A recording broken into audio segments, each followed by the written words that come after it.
Hey everybody out there, this is Seto, and today for you guys, I'm going to be profiling for you my Egyptian God deck. This is a deck that I've been working on, testing, playtesting, just trying out in general and keeping under my hat, so to speak, ever since about January I think it was, sometime around there. And now that the Millennium Pack has come out a couple of weeks ago, I'm able to profile this deck for you. Now, I've been playtesting this deck, and I literally had to build most of this deck from scratch without any research or anything because there wasn't something out there like this, so to speak. And I hope this can be a template to maybe somebody else out there that wants to build an Egyptian God deck as well, depending upon which god you want to build your deck around.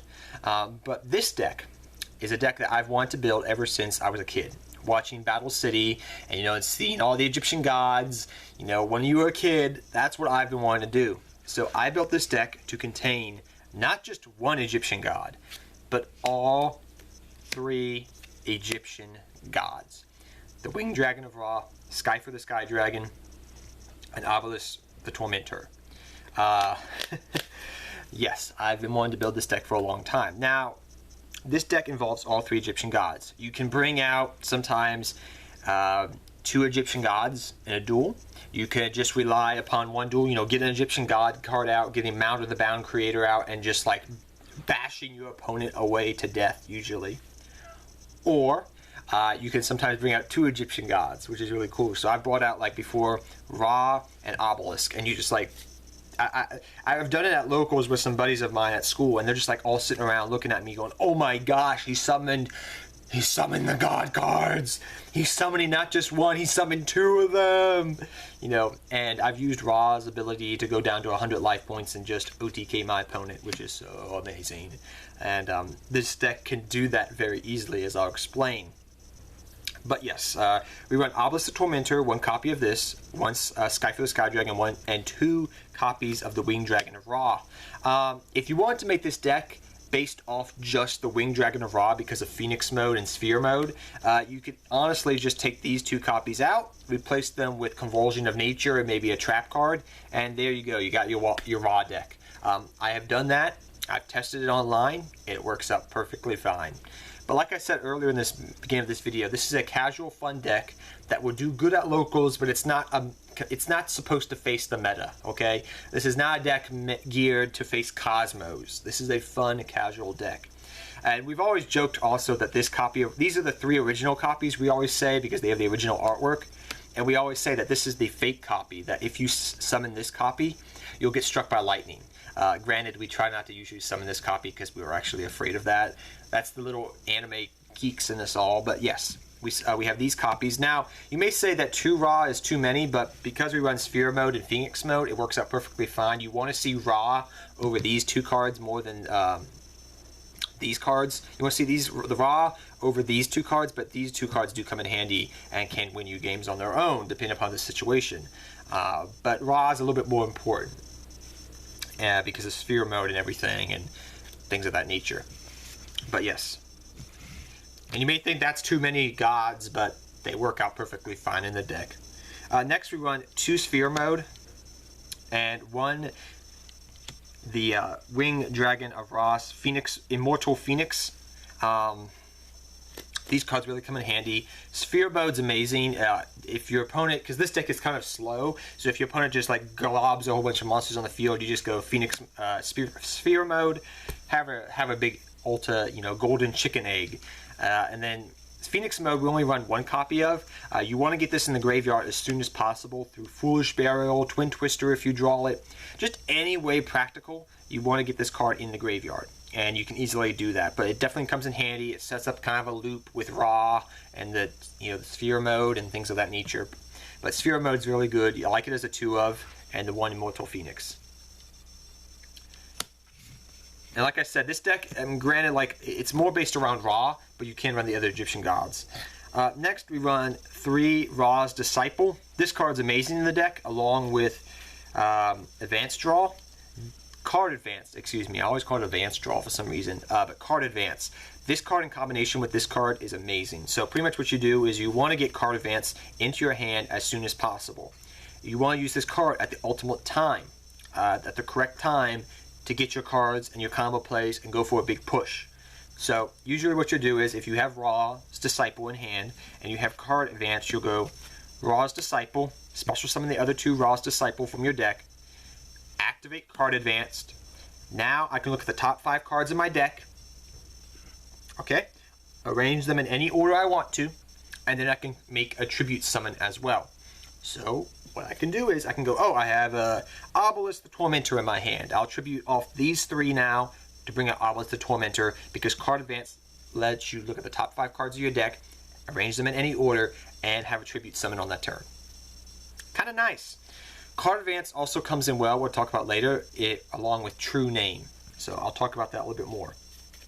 But 3, Ra's Disciple, this is one of your main tribute fodder engines. Next we run, 3 Nimble Mongolia. This old card, you probably have no idea why the heck I run this card. And I will explain it to you now why I run this card. So the reason why we run Nimble Mongolia is because it's extra tribute fodder. But now on top of that, remember what I said about Ra's mode, where I can give up 100 life points? I can go down to 100 life points, and then Ra gains all that attack, just like in the anime. Yeah, you can do that with Nimble Mongolia, because say I just set the Nimble Mongolia, they destroy it. They destroy all 3 of my Nimble Mongolia. Or I can just use Nimble Mongolia for tribute fodder along with other cards, depending upon how the game is progressing and things of that nature. But you gain life points. That's also cushioning in case you get hit by attack, big monsters. But also you can give up Ra, go down to 100 life points, and Ra is just going to gain more attack. This is literally indirectly more attack for Ra if you get Ra out first. That's one of the reasons why we run this. Tribute fodder and more life points. Comes in handy, believe me. Next, for our last monster we run 2 Aroma Jar. I may bump this card up to 3. It's really actually not a bad card. Aroma Jar, I was thinking of running, like Marsh Mulan or Spirit Reaper, some type of stalling card where it can't be destroyed by battle, so to speak. Yeah, there's a lot of cards that get destroyed by card effects nowadays. I get it. Or target indirectly. But Aroma Jar is really good, because this card cannot be destroyed by battle. And during each of your turns, so your opponent's turn and your turn, you gain 500 life points. 500 life points, what can I do with that? That doesn't mean a lot. Well, that means that your solemn strikes and your solemn warnings are more live. Okay. It also means at the same time, like I said for Nimble Mongolia, this helps you stall out, gain life points for cushioning the blows, or B, yes, Dragosack, this is not your profile, or could that be the Winged Dragon of Ra coming down, or Cypher the Sky Dragon to attack me? Sorry, gods. There's a plane going overhead. I'm just playing around, guys, here. But, yes, what this does is pretty much is indirectly more attack for Ra. That's literally what that's for. You gain more attack for Ra as you stall out. So that's where we run 2 Aroma Jar. That was a tech I picked up from somebody. I forget what his name is online. I was like, Aroma Jar, okay. I like that. And I played it, tried it out, and I liked it. Next we run 3 Card Advance. This is a must and a staple as a 3 of in the deck. This is a complete staple in the deck. 3 of, all the way. Card Advanced is. You do not run less of this card. You need 3 of it. You want to see this card as soon as possible. This helps set up tributes for your God cards. That is what this does. Literally, plain and simple. 3 Card Advanced. Along with the 3 Card Advanced, we run 3 The True Name. This card's amazing. Now, Card Advance and True Name go together pretty much like peanut butter and jelly, or peas and carrots, as Forrest Gump would say. Love Forrest Gump. But literally what you can do, and this is so stupid, you go, literally, say I have Ra's Disciple, or Nimble Mongolia, or whatever. I have 3 monsters on the field set up ready for a tribute summon for a god card, okay? So let's imagine we have like a Aroma Jar and 2 Ra's Disciple, okay? Something like that, whatever combination. We have other ways for tribute fodder in the deck, by the way, which I'll talk about in a second. So, what do you do? What do you do? You go card advanced. Okay, I'm going to look at the top 5 cards in my deck and arrange them in any order. All right.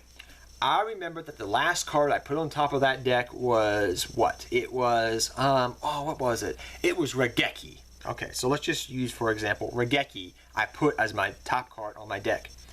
Then I'm going to activate the true name. I call Regeki. Oh yes, the card I drew was Regeki.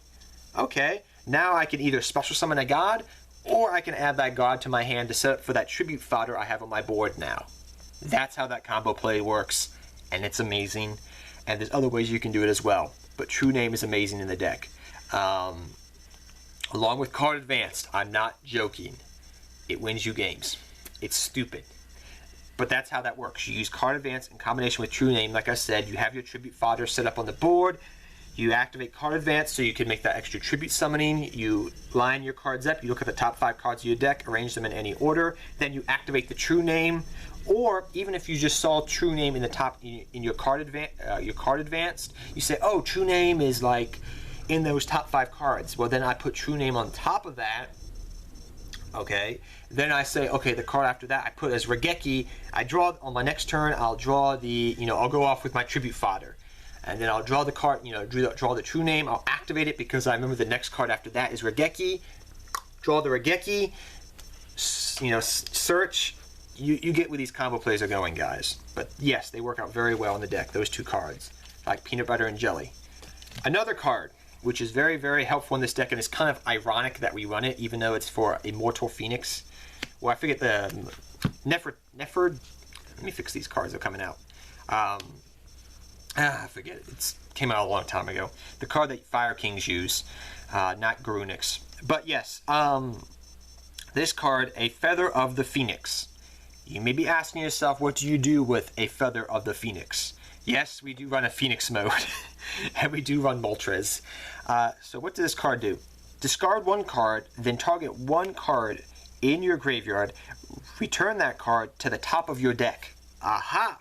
So say I activate Regeki, and I have, Phoenix mode, or a card I'm not going to be using right now. I got enough for this card in my hand, I'm not going to be using it. I'll send that to the graveyard, put that card that I want that's in my graveyard on top of my deck, activate true name. Say I put I put Mound of the Bound Creator. It was in the graveyard. They MST'd it, or Twin Twistered it. Okay, well that's in the graveyard. I'll activate Immortal Phoenix, pitch that card like I don't want anymore to the graveyard, put that card on top of my deck, activate the true name. I call it Mound of the Bound Creator. I called it right. Draw that card. True name goes off. You get what this play is going and where these combo plays are going. It works out very, very, very, very, very well. So that's why I run 2 of these guys. It comes in handy. It's kind of ironic that it's for Phoenix Feather. Next, we run 2 power dualities. Yes, this deck does special summon. Yes, it goes off a whole bunch of combo plays. I get it. But consistency, consistency, consistency. I can't express that enough. 3 power duality is a little bit too much, though. I'll admit that. Next, we run 2 Mound of the Bound Creator. This card's amazing, and 1 Terraforming. Such an amazing card. This card's really amazing because it protects your god cards, and for the most part, makes them unbeatable, so to speak, I guess you could say. It's really, really stupid. So 2 Mound of the Bound Creator, and 1 Terraforming to search them out. I like that ratio a lot better than 3 Mound, because it thins your deck out. Next, 2 Twin Twister.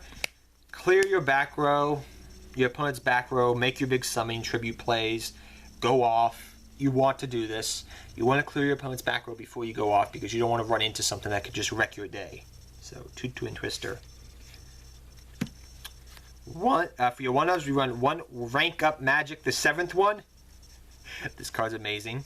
1 Upstart Goblin, 1 Foolish Burial, and 1 Regeki. So Regeki is self-explanatory. It's a great card. Foolish Burial, it's mainly there to send Immortal Phoenix to the graveyard.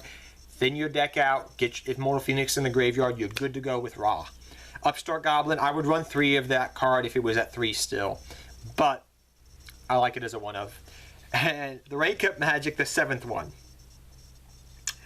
This card's really stupid in this deck. Like I said, we don't run much of an extra deck. We just run a couple of cards. But it works very well in the deck because what you can do is I can say, oh, it's dead in my hand right now. I drew it in my opening hand. Okay, I'll activate Twin Twister. I'll send it to the graveyard. You know, free pitch, dead card out of my hand, right? Yeah. Okay, it's in my graveyard, but I drew a Feather of the Phoenix now, later on in the duel.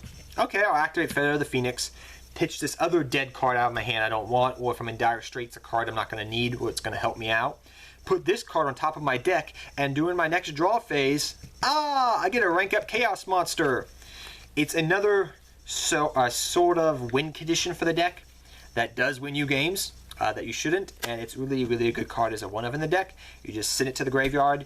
If you don't need it, if you draw it, great. If you send it to the graveyard right now, then you put it on top of your deck with Immortal Phoenix, you know, Feather of the Phoenix back on top of your deck. There you go. You know, another way to draw that card and just go off and get a big Chaos Monster that's your opponent's going to go, that's going to be a little problematic to get over type of dealio. So that's where I run rank up 1, the 7th one. Excuse me, rank up Magic, the 7th one. I do like it in the deck. It's really cool. For traps, we run 2, the First Monarch. I'll explain this card in a second. 2 Solemn Strike, Solemn Warning, and Bottomless Trap Hole. These cards over here should be self-explanatory. Bottomless is a good card. Warning's a good card. 2 Solemn Strikes are a good card. They're rarely dead in the deck because you gain so many life points off other cards in this deck. They're usually live. If you have a second Solemn Strike, you may want to run it in the deck. So those cards are self-explanatory, just good traps to counter your opponent's plays. As for this card here that came out of the Monarch Structure deck that nobody probably knows about, this card's pretty much a trap monster. So what you can do is you can special summon this to this field. It has a 2,400 booty. That's not what I care about. Yes, sometimes I use it as a battle stopper, but the main reason I use this card is for its other effect, which I'll read right now. You can discard 1 card, then declare 1 attribute. This card becomes that attribute and can be treated as a tribute, as 2 tributes for the tribute summoning of a monster with the same name, with the same attribute. If this card was summoned this way, you can't special summon monsters except monsters with that card's attribute. So, how does this work, and how does this help out in this deck? Pretty much, say I have a Roma Jar or 1 Nimble Mongolia left on the field because they attacked my other 2. I activate this card. Okay? I discard a card from my hand. I make this First Monarch a Divine Monster because it says I can declare any attribute. The God cards are Divine Monsters, so I call it Divine. Okay? It's Divine now. Have this out in the field, have that Nimble Mongolia. Card advanced if you want to, or just simply this counts as 2 tributes. Your Nimble Mongolia counts as your other tribute. There's 3 tributes. Bring out your God card like that. That's how that works. Plain and simple. It's extra tribute fodder. So we have a lot of tribute fodder in the deck, even though you don't see it right off the top of the hand. Once you start playing the deck, you understand that it is a perfect balance between tribute monsters and tribute fodder. For your extra deck, which is very small, we run 1 101 and 1 number C Silent Arc. Number C 101 Silent Honor Dark. This card wins you games. This is like a relinquish, a Thousand Eyes Restrict on crack, pretty much. But this is for your rank up card, as well as number 104 Masquerade and number 104 Umbral Hauler Masquerade. These are your 2 rank up targets right here. You just bring this out, overlay it with this, or bring this out and overlay it for that. Plain and simple. Those are your 2 rank up monsters. So guys, I hope you all enjoyed this deck profile. I had fun profiling it for you guys. I'll try to put a card description in the bottom if I can for this one, because I know people are going to ask a lot about it. But I hope you all enjoyed it. It was a very fun deck to make, and it's actually kind of fun to play. So I would highly suggest, if anything, play this deck online. And if you're an old school player, you'll really enjoy it, I think. And once you summon 2 Egyptian gods, you'll be like, oh my gosh, childhood dreams come real. But till next time, guys, take care, have fun dueling, good luck dueling, and go Egyptian gods. Take care, everybody.